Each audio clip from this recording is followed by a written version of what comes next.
ওকে, good evening প্রত্যেককে। আজকে যেটা আমি তোমাদের পড়াবো সেটা হলো ত্রিশক্তি আতাত, ত্রিশক্তি আতাত বলছি, পাল প্রতিয়ার রাষ্ট্রকূটদের মধ্যে ত্রিশক্তি সংগ্রাম। খুবই গুরুত্বপূর্ণ প্রশ্ন একটা তোমাদের জন্য, এবারকার জন্য ভেরি ভেরি ইম্পর্টেন্ট একটা প্রশ্ন।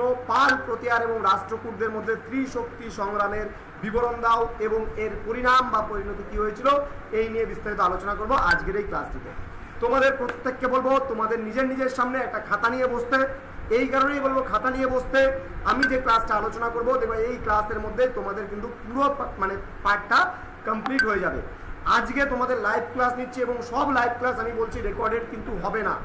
আজকে যেহেতু বড় প্রশ্ন, একটা খুব গুরুত্বপূর্ণ একটা প্রশ্ন নিয়ে আলোচনা হবে, সেই জন্য আমি ক্লাসটা আজকে রেকর্ডেড করছি এবং তোমাদের এই লাইভ ক্লাসটা ইউটিউবে যাবে, সেখানে ছাত্রছাত্রীরা দেখতে পারবে এবং সকলে মিলেই কিন্তু এই ক্লাসটা করতে পারবে। কিন্তু তাই বলে যে সব আমি ক্লাস ইউটিউবের থ্রুতে দেবো এমনটা কিন্তু নয়, যেহেতু এটা একটা বিশাল ইম্পর্টেন্ট একটা ক্লাস এবং এই প্রশ্নটা তোমাদের এই বছর একদম 100% ইম্পর্টেন্ট, তোমাদের কিন্তু মেজর পেপার 5 থেকে ভেরি ভেরি ইম্পর্টেন্ট, একদম 100% কমন 12 নম্বরের জন্য বলতে পারি এই প্রশ্নটা তোমাদের আসবেই। আজকের ডেট নিয়ে যে 16 আগস্ট নীতিশ স্যার বলেছে এই নোটটা এবার আসবে, তোমাদের আসার সম্ভাবনা কিন্তু প্রবল এবং 100% কমন যারা হিস্ট্রি মেজর আছো তাদের জন্য অতি গুরুত্বপূর্ণ প্রশ্ন এই ইউনিট থেকে এই প্রশ্নটা। সুতরাং খুব ভালো করে মনোযোগ সহকারে আজকের ক্লাসটা শুনবে। দেখো, ত্রিশক্তি সংগ্রাম কথাটার মধ্যে লেখা আছে ত্রিশক্তি মানে তিনটা শক্তি। এবার এই তিনটা শক্তি কারা কারা ছিল সেটা সম্পর্কে একটু বলেছি, খাতার মধ্যে লিখে নিতে পারো। কি বলছে? উত্তর ভারতের প্রাণ কেন্দ্র ছিল কনৌজ, লিখে নাও উত্তর ভারত, পাশে লিখে নাও কনৌজ। তাহলে উত্তর ভারতের মূলত প্রাণ কেন্দ্র ছিল কনৌজ। এইবার এই কনৌজের কেন্দ্র মানে কনৌজ কার অধীনে থাকবে এই নিয়ে কিন্তু পাল প্রতিয়ার এবং রাষ্ট্রকূটদের মধ্যে ত্রিশক্তি সংগ্রামের সূচনা হয়েছিল। আমি কি বললাম? উত্তর ভারতের মূল সেন্টার যদি বলো, সেই মূল সেন্টারটাই হলো কি বললাম? কনৌজ। ক দন্তালয় ঔকার বোরকার জ, কনৌজ। এবার একটা জিনিস খুব ভালো করে শোনো, যে উত্তর ভারতের রাজনৈতিক যে মানে কেন্দ্রস্থল বা রাজনৈতিক কর্মকাণ্ডের যে মূল জায়গাটা ছিল সেটা কিন্তু পাটলিপুত্র ছিল। জায়গাটার আমরা পাটলিপুত্র, উত্তর ভারতের মূল কেন্দ্র একটা সময় ছিল পাটলিপুত্র। কিন্তু হর্ষবর্ধন কি করেছিল? ওই পাটলিপুত্র থেকে তার রাজধানী নিয়ে চলে গেছিল কনৌজে। এবার যখনই সেই রাজধানীটা ট্রান্সফার করে কনৌজে নিয়ে চলে গেল, তখন কিন্তু উত্তর ভারতের প্রাণকেন্দ্র হয়ে গেল কিন্তু কনৌজটা। এবং এই কনৌজটাকে কেন্দ্র করে কিন্তু পাল প্রতিয়ার এবং রাষ্ট্রকূটদের মধ্যে ত্রিশক্তি সংগ্রামের সূচনা হয়েছিল। এবার ধ্যান দিবা যে আমরা জানি বঙ্গভঙ্গ হয়েছিল কবে, কত সালে? কে পারবে? বঙ্গভঙ্গ কত সালে হয়েছিল? বঙ্গভঙ্গ হিস্ট্রি স্টুডেন্ট তোমরা ছোটবেলা থেকে পড়ে আসতেছো। প্রসেনজিৎ বলো, বঙ্গভঙ্গ কবে হয়েছিল? বঙ্গভঙ্গ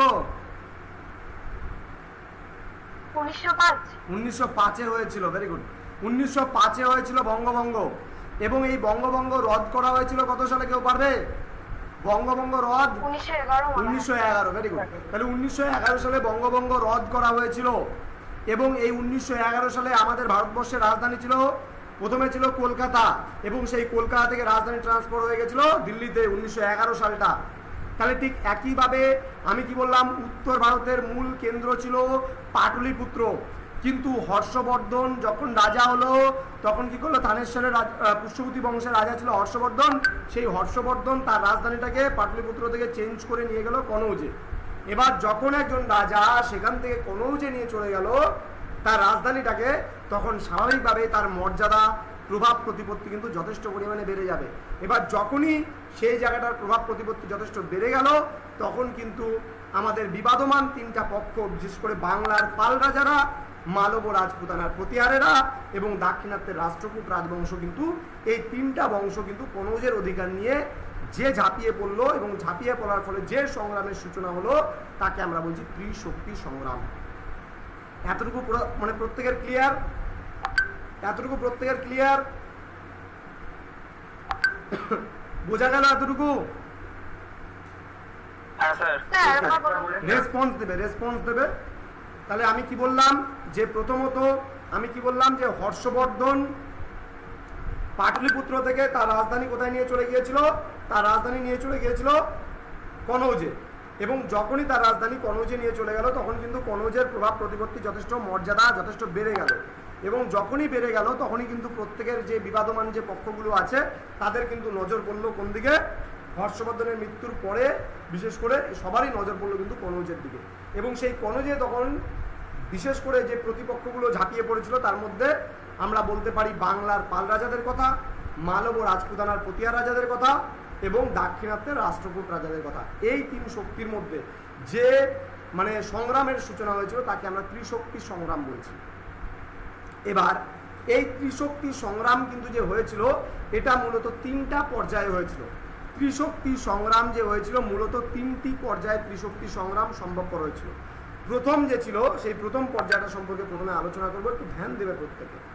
দেখো, কনৌজকে কেন্দ্র করে পাল এবং প্রতিয়ার শক্তির মধ্যে প্রথম যুদ্ধ হয়েছিল এবং এই প্রথম পর্যায়ের এই যুদ্ধে বাংলাদেশের পাল রাজা ধর্মপাল, নামটা লিখে রাখো, ধর্মপাল নিজ ক্ষমতা প্রতিষ্ঠিত করার পরে কিন্তু পশ্চিম দিকে অগ্রসর হতে শুরু করেছিল। তাহলে বাংলায় সেই সময় রাজাকোট মানে যে রাজারা ছিল পাল রাজারা শাসন করছে। পাল রাজাদের মধ্যে যেই রাজা ছিল তার নাম ছিল ধর্মপাল। এবার ধর্মপাল কি করলো, নিজের প্রভাব প্রতিপত্তি স্থাপন করলো বাংলায়। স্থাপন করার পরে সে কিন্তু ধীরে ধীরে পশ্চিমের দিকে অগ্রসর হলো, বিশেষ করে কনৌজের দিকে। কনৌজের দিকে যখন অগ্রসর হলো ঠিক একই সময়ে কিন্তু প্রতিয়ার রাজা বৎস, সেই বৎস কিন্তু মধ্য ভারতে আধিপত্য প্রতিষ্ঠা করে সে কিন্তু পূর্ব ভারতের দিকে ধীরে ধীরে অগ্রসর হতে শুরু করলো। এবার ভালো করে বোঝো কথাটা কি বলছি, যে কনৌজকে কেন্দ্র করে যে ত্রিশক্তি সংগ্রামের সূচনা হয়েছিল তার প্রথম অবস্থায় বাংলায় ক্ষমতা দখল করার পরে ধর্মপাল ধীরে ধীরে কনৌজের দিকে যাত্রা শুরু করেছিল। একই সময়ে প্রতিয়ার রাজা বৎস, সেই বৎস কি করেছিল, সে কিন্তু মধ্য ভারতে নিজের প্রভুত্ব কায়েম করার পরে সে কিন্তু ধীরে ধীরে আবার উত্তর দিকে কিন্তু অগ্রসর হয়েছিল। তাহলে সেও কিন্তু কনৌজের দিকে অগ্রসর হয়েছিল। এবার একই জায়গাকে নিয়ে অর্থাৎ কনৌজকে নিয়ে সেখানে কনৌজটা পালদেরও লাগবে, সেখানে কনৌজটা প্রতিহারদেরও লাগবে। ফলে কি হবে, ফলে কিন্তু গাঙ্গেয় দোয়াব অঞ্চলে উভয়ের মধ্যে কিন্তু যুদ্ধ কিন্তু অবশ্যম্ভাবী হয়ে পড়ে। একই সময়ে ধর্মপালও আগাচ্ছে, একই সময়ে কিন্তু বৎসও আগাচ্ছে। তাহলে প্রতিয়ার রাজা বৎসও আগাচ্ছে, পাল রাজা ধর্মপালও আগাচ্ছে। তাহলে এবার আগাতে একটা সময় পরে দুজনের মধ্যে কি হচ্ছে, সেই দুজনের মধ্যে কিন্তু দুজনের মধ্যে প্রথম পর্যায়ে কিন্তু যুদ্ধের শুরুয়াত হয়ে গেল। এবার প্রতিয়ার রাজার জয়লাভ, এই যুদ্ধে কিন্তু পাল রাজা ধর্মপাল কিন্তু হেরে গেল এবং প্রতিয়ার রাজা যে বৎস, সেই বৎস কিন্তু জয়লাভ করলো। এবং যখন এই প্রতিয়ার রাজা বৎস কিন্তু জয়লাভ করলো এবং তার ক্ষমতা বৃদ্ধিতে শঙ্কিত হলো রাষ্ট্রকূটরা ভাবতে শুরু করলো যে যদি এই এরিয়ায়, যদি এই জায়গাটার উপরে যদি প্রতিয়াররা যদি প্রভুত্ব কায়েম করে ফেলে তবে কিন্তু প্রতিয়ার রাজবংশ কিন্তু শক্তিশালী হয়ে উঠবে। যার জন্য কিন্তু রাষ্ট্রকূট রাজা যে ধ্রুব ছিল সেই ধ্রুব কিন্তু উত্তর ভারত অভিযান শুরু করলো। ভালো করে কথাটা বোঝো। প্রথম পর্যায়ে কি বললাম, পালদের মধ্যে কে ছিল, ধর্মপাল। প্রতিয়ারদের মধ্যে কে ছিল, প্রতিয়ারদের রাজা ছিল বৎস এবং রাষ্ট্রকূটদের মধ্যে রাজা কে ছিল ধ্রুব। এই তিনটা নাম মনে রাখবা। প্রথম পর্যায়ে এই তিনটা নাম তোমাদের মনে রাখতে হবে। পালদের পক্ষে যে ছিল তার নাম ছিল ধর্মপাল, বুঝা গেল? পালদের পক্ষে যে ছিল তার নাম ছিল ধর্মপাল। তারপরে প্রতিয়ারদের মধ্যে যে ছিল তার নাম ছিল বৎস এবং তোমার হচ্ছে রাষ্ট্রকূটদের মধ্যে যে ছিল তার নাম ছিল ধ্রুব। এবার এই ধ্রুব কিন্তু ধীরে ধীরে উত্তর দিকে গেল। তাহলে কি বললাম, প্রথমে যুদ্ধটা কার মধ্যে লেগেছিল, প্রথমে যুদ্ধটা ধর্মপাল আর বৎস। ধর্মপাল ছিল পালদের রাজা আর বৎস ছিল প্রতিয়ারদের রাজা। এদের দুজনের মধ্যে প্রথম পর্যায়ে যুদ্ধ হলো। কে জিতলো? বৎস। Very good. প্রতিয়ার রাজা বৎস কিন্তু জিতলো এবং পালরা হেরে গেল। কিন্তু যখন পালরা হেরে গেল এবং প্রতিয়ার রাজ জিতে গেল বৎস, তখন কিন্তু রাষ্ট্রকূট রাজা যে ছিল ধ্রুব, সেই ধ্রুব কিন্তু ভয় পেয়ে গেল। ভয় কেন পেল? তার কারণ যদি এখন প্রতিয়ারদের হাতে যদি ক্ষমতাটা চলে আসে তাহলে প্রতিয়াররা শক্তিশালী হয়ে উঠতে পারে এই এলাকাটার মধ্যে। তখন তাহলে ধীরে ধীরে একটা সময় পরে তারা যদি ক্ষমতা দখল করে নেয় তখন কিন্তু এদের যে পতন, সেই পতন কিন্তু অবশ্যম্ভাবী হয়ে পড়তে পারে। যার জন্য রাষ্ট্রকূট রাজা যে ধ্রুব ছিল সেই ধ্রুব কিন্তু ধীরে ধীরে উত্তর ভারতের দিকে অগ্রসর হলো এবং সেই সময় বৎস কিন্তু পরাজিত হলো ধ্রুবর হাতে এবং এই রাষ্ট্রকূট রাজা ধ্রুব কিন্তু হারিয়ে ফেললো। কাকে হারিয়ে দিল? হারিয়ে দিল ধ্রুবকে। ঠিক আছে, সরি, হারিয়ে দিল কাকে? বৎসকে হারিয়ে দিল। বোঝা গেল বিষয়টা? প্রথম পর্যায়টা বোঝা গেল? ক্লিয়ার সবার প্রত্যেকের? একদম সুন্দরভাবে গল্পের মতো মনে রাখো, গল্পের মতো একদম, মানে কোনো জটিলতা নেই ক্লাসের মধ্যে বা নোটসের মধ্যে, কোনো জটিলতা নেই, কোনো জটিল বিষয় আমি নোটসের মধ্যে দেইনি, একদম সম্পূর্ণ আমার বানানো নোটস। আমি যে বই লিখেছিলাম, যে সেকেন্ড সেমিস্টারে একটা বই লিখেছিলাম বিএসসি হিস্ট্রি, আমি একা লিখেছিলাম বইটা, আইলি প্রকাশনীর যে বইটা প্রকাশিত হয়েছিল সেই বইয়ের মধ্যে আমি তখন একদম সুন্দরভাবে এই নোটটাকে আমি তৈরি করেছিলাম এবং সেই নোটটাকে তোমাদের প্রোভাইড করব। একদম এত সুন্দর দেবা নোটটাকে, এত সুন্দরভাবে পড়বা, একবার দুবার রিডিং করবা, দেবা পুরো মানে স্ট্রাকচারটা একদম মাথার মধ্যে ঢুকে গেছে।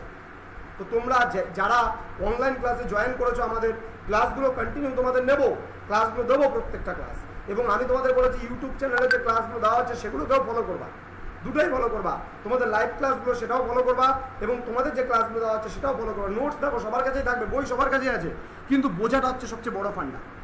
যে যত বেশি বুঝতে পারবে, যে যত বেশি সহজ করে বিষয়টাকে নিতে পারবে, তার পক্ষে তত বেশি ইজি হবে। তাহলে প্রথম পর্যায়ের যুদ্ধ প্রথমে কার কার মধ্যে হলো? ধর্মপাল আর বৎসের মধ্যে হয়েছিল। তাহলে ধর্মপাল আর বৎসের মধ্যে কে জিতলো, কে হারলো? বৎস জিতলো। ওকে, তাহলে বৎস জিতে গেল আর হচ্ছে ধর্মপাল হেরে গেল। আচ্ছা, তারপরে কে আসলো যুদ্ধ করার জন্য? রাষ্ট্রকূটরা আসলো। রাষ্ট্রকূটদের রাজা কে ছিল? ধ্রুব ছিল রাষ্ট্রকূটদের রাজা। এবার এখানে জিতলো কে? ধ্রুব জিতলো। আর পরাজিত কে হলো? হারলো কে? বৎস হেরে গেল। বাস, ভেরি গুড। তাহলে এই জিনিসটাকে তোমাদের কিন্তু লিখতে হবে। এবার এই যুদ্ধটা যে হলো প্রথম পর্যায়ে যুদ্ধে, এই যুদ্ধে সবচেয়ে বেশি লাভবান কে হলো জানো?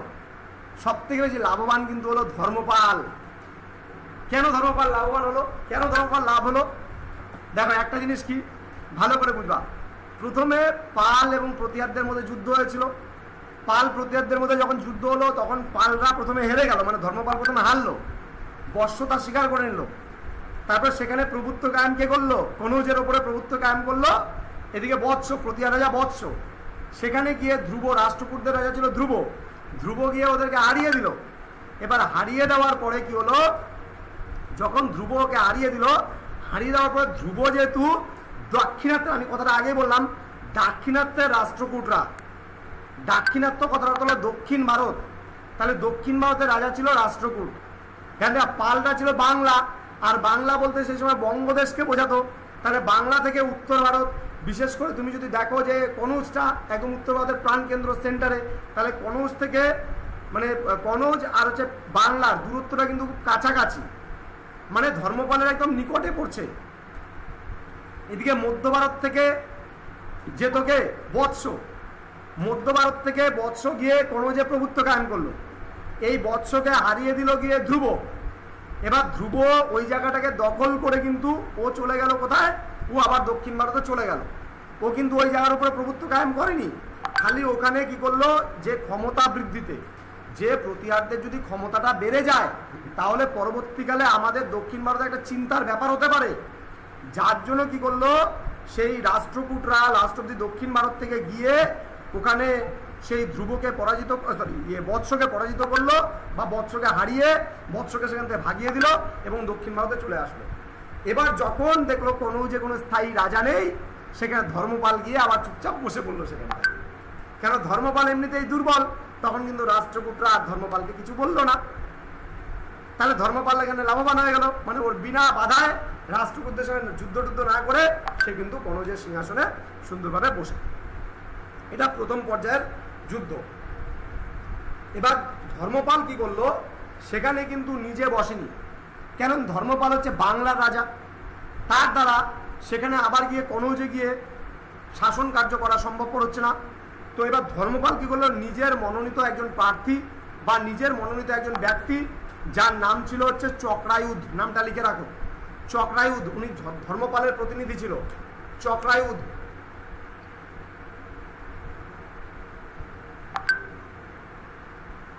লিখেছ? হ্যাঁ, ধর্মপালের প্রতিনিধি ছিল চক্রায়ুধ। এবার এই চক্রায়ুধকে কিন্তু সিংহাসনে বসালো ধর্মপাল। তাহলে ধর্মপাল বাংলা রাজা, তার একটা দখলীকৃত জায়গা হচ্ছে কনৌজ। এবার কনৌজে তার প্রতিনিধি চক্রায়ুধকে বসালো, এবং চক্রায়ুধকে বসার পরে কিন্তু সেই সময় উত্তর ভারতের বহু রাজারা কিন্তু এই পালদের যে বশ্যতা, সেই বশ্যতাটা কিন্তু স্বীকার করে নিল বা মেনে নিল। এখানেই শেষ হলো প্রথম আমাদের ত্রিশক্তি সংগ্রামের যে প্রথম পর্বটা, সেই পর্বটা শেষ হলো। এখন শুরু হবে আমাদের দ্বিতীয় পর্ব। তাহলে ত্রিশক্তি সংগ্রামের দ্বিতীয় পর্বটা কি ছিল, এই নিয়ে কিন্তু এখন আমরা আলোচনা করবো। হ্যাঁ, ধ্যান দাও। এবার দ্বিতীয় পর্যায়ে যখন যুদ্ধটা হলো, সেই দ্বিতীয় পর্যায়ের সংগ্রামে দেখা যায় যে ধর্মপাল দীর্ঘকাল কনৌজের ওপর নিজের অধিকারটা বজায় রাখে, দীর্ঘকাল ধরে বজায় রাখছে। কারণ কি, প্রতিহারদের ভাগায় দিছে ওখান থেকে রাষ্ট্রকূটরা। এবার দীর্ঘকাল ধরে ওই এলাকাটার উপরে নিজেদের প্রভুত্ব কায়েম করতেছে, নিজেদের ক্ষমতা প্রভাব প্রতিপত্তি বিস্তার করতেছে, সমস্ত কিছু সব কিছু আমরা দেখতে পাচ্ছি সেখানে প্রভাব বিস্তার করছে। বোঝা গেল ব্যাপারটা। এবার যখন ধর্মপালের রাজত্বের একদম শেষ পর্যায়ে চলে আসে, একদম শেষ পর্যায়ে কিন্তু কনৌজকে কেন্দ্র করে আবার পুনরায় আবার ত্রিশক্তি সংগ্রামের সূত্রপাত হয়। এবার বৎস রাজের পরে, মানে বৎস তো হেরে গেছে, এবার বৎসর পর প্রতিহারদের যে নেক্সট রাজা ছিল তার নাম লিখে রাখো, তার নামটা একটু লিখে রাখো, দ্বিতীয় নাগভট্ট। নামটা লিখে রাখো, দ্বিতীয় নাগভট্ট। প্রতিহারদের রাজা ছিল দ্বিতীয় নাগভট্ট। প্রথম পর্বে যুদ্ধ করেছিল বৎস, দ্বিতীয় পর্বে যুদ্ধ করলো দ্বিতীয় নাগভট্ট। এবার দ্বিতীয় নাগভট্টের নেতৃত্বে পরবর্তীকালে প্রতিহারেরা আবার শক্তিশালী হয়ে ওঠে, আবার শক্তিশালী হয়ে ওঠে, ওদের প্রচন্ড পরিমাণে ক্ষমতা চলে আসে হাতে। ঠিক সেই সময় কি করে, ধর্মপালের প্রতিনিধি চক্রায়ুধকে সে বিতাড়িত করে কিন্তু কনৌজটাকে অধিকার করে নেয়। তাহলে ধর্মপালের রাজত্বের একেবারে শেষ পর্যায়ে ধর্মপালের প্রতিনিধি চক্রায়ুধকে দ্বিতীয় নাগভট্ট কিন্তু আবার পরাজিত করলো, তাকে সেখান থেকে বিতাড়িত করে বা ভাগায় দেয়। এইবার যখন চক্রায়ুধকে ভাগিয়ে দিল প্রতিহাররা, ঠিক আবার রাষ্ট্রকূটরা আছে দক্ষিণ ভারতে, তখন ধর্মপাল কি করলো, তখন ধর্মপাল কিন্তু আবার প্রতিহারদের রাষ্ট্রকূটদের কাছে সাহায্য চাইল। কারণ পালরা কিন্তু রাষ্ট্রকূটদের সঙ্গে সংগ্রাম করবে না, যেহেতু এতদিন ধরে রাষ্ট্রকূটরা পালদের উপরে কোনো অত্যাচার করেনি, শুধুমাত্র ওখানে পালদের ছাড়া অন্য কেউ থাকলেই বিপদ। যার জন্য আবার দাক্ষিণাত্য থেকে রাষ্ট্রকূটরা অন্য কাউকে সেখানে থাকতে দেবে না।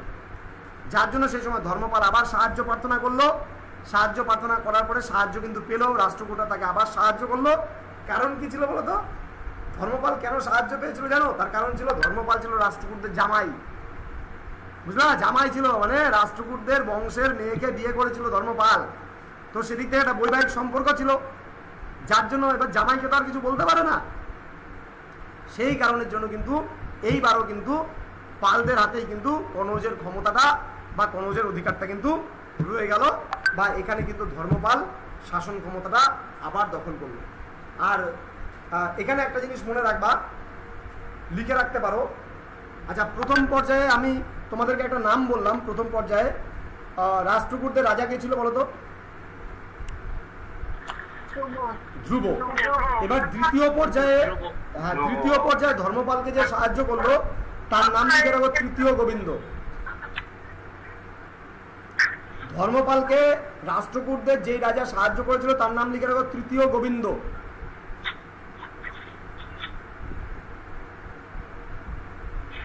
লিখেছ?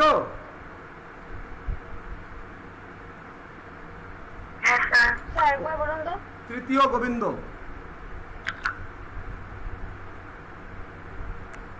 বোঝা গেল বিষয়টা?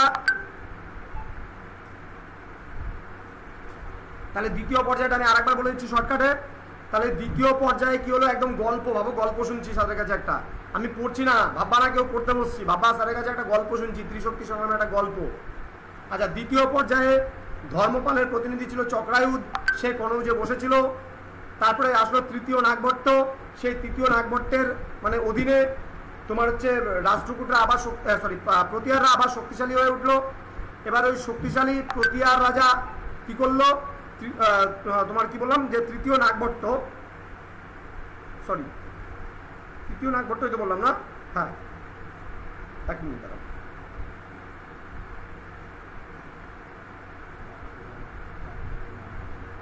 দ্বিতীয় নাগভট্ট, সরি দ্বিতীয় নাগভট্ট, তৃতীয় নাগভট্ট না, দ্বিতীয় নাগভট্ট আর তৃতীয় গোবিন্দ। তো দ্বিতীয় নাগভট্ট যে ছিল, মনে রাখবা, তাহলে দ্বিতীয় নাগভট্ট কি করলো, ওই চক্রায়ুধকে ভাগায় দিল ওখান থেকে। ভাগায় দেওয়ার পরে ধর্মপাল কি বললো, ধর্মপাল রাষ্ট্রকূটদের সাহায্য চাইলো যে আমাদের এই জায়গাটা তো দখল করে নিয়েছে, উত্তর ভারতের কনৌজটা দখল করে নিয়েছে রাষ্ট্রকূট রাজা দ্বিতীয়, তোমার হচ্ছে কি বললাম, দ্বিতীয় যে নাগভট্ট, দ্বিতীয় নাগভট্ট।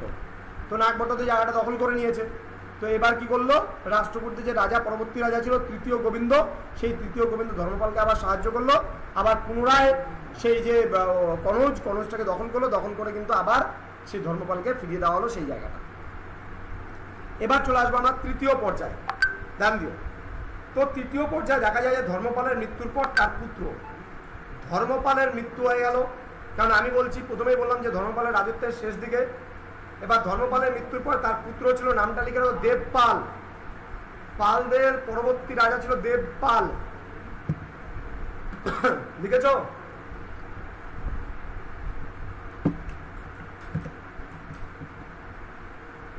আচ্ছা, দেবপাল সিংহাসনে বসলো। এবার দেবপাল সিংহাসনে বসার পরে তিনি উত্তর ভারতের আধিপত্য প্রতিষ্ঠা করলো, এবং এই সময় কনৌজ নিয়ে ত্রিশক্তি সংগ্রামে একদম শেষ পর্যায়ে আরম্ভ হয়।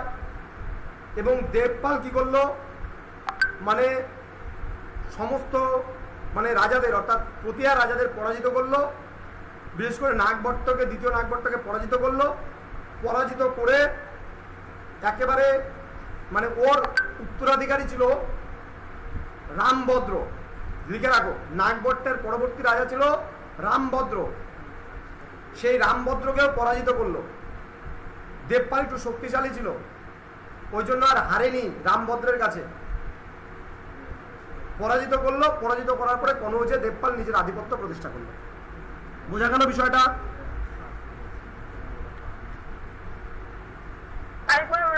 আচ্ছা, তৃতীয় পর্যায়টা আমরা বলেছি। এবার দেবপালের ধর্মপালের মৃত্যুর পর তার পুত্র দেবপাল সিংহাসনে বসলো।